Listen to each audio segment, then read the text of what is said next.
ఓం నమో సుబ్రహ్మణ్యేశ్వర స్వామినే నమః. శ్రీ సుబ్రహ్మణ్య భుజంగ స్తోత్రం 1-2 శ్లోకాలు.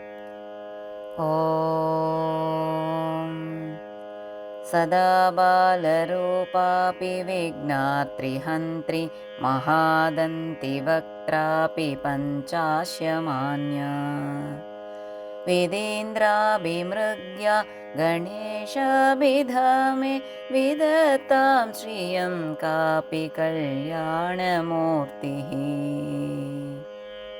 न जानामि शब्दं न जानामि चार्थं न जानामि पद्यं न जानामि गद्यम् चिदेका षडास्या हृदि द्योतते मे मुखानि सरन्ति गिरश्चापि चित्रम्